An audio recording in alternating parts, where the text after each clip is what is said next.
آپ کرنا چاہیں تو اس کی اجازت دے دوں گا۔ اگر آپ بیمار ہیں، آپ مریض ہیں، آپ دکھوں میں، آپ تکلیفوں میں مبتلا ہیں، اور آپ چاہتے ہیں کہ یہ دکھ اور تکلیفیں، مسائل اور مشکلات، ناکامیاں اور پریشانیاں حل ہو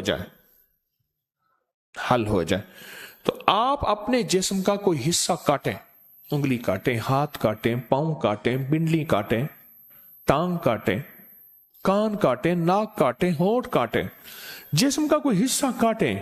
تھوڑے سے حصے کی قربانی دینی ہوگی، باقی سارا جسم بچ جائے گا۔ تھوڑے سے حصے کی قربانی۔ اب لوگ ہنس رہے ہیں، انہوں نے کہا تم جاتے ہیں کسی دیوانے کے، ارے نہیں، حقیقت ہے۔ اور تھوڑے سے حصے کی قربانی، باقی جیسے کوئی یہ بیمار ہوتے ہیں، ان کے ہاتھ پاؤں گل جاتے ہیں، ان کو گینگرین فلاں فلاں کہتے ہیں، وہ کہتے ہیں جی یہ حصہ جسم کا کاٹیں گے ورنہ یہ آگے بڑھے گا، یہ بیماری آگے بڑھے گی، پھر وہ کاٹیں گے، وہ ٹھیک ہو جائیں گے۔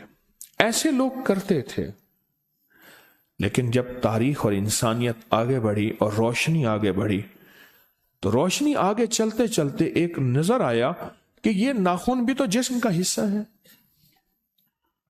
جسمی کا تو حصہ ہے۔ اچھا، اسی جسم سے نکلتے ہیں، بڑھتے ہیں غیر محسوس طریقے سے، آج تک پتہ نہیں ہے کہ ناخن بڑھ رہا ہے، لیکن بڑھ رہے ہوتے ہیں، یہ بھی تو جسم کا حصہ ہے۔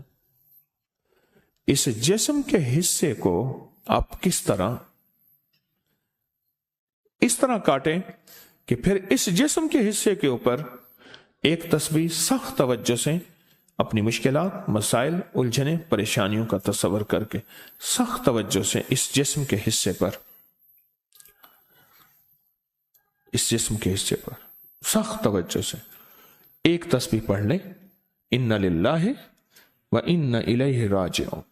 سخت توجہ سے یہ ساری چیزیں مر گئیں، جادو مر گیا، جنات، بیماریاں، تکلیفیں، دکھ، مشکلات، مسائل، ناکامیاں ختم ہو۔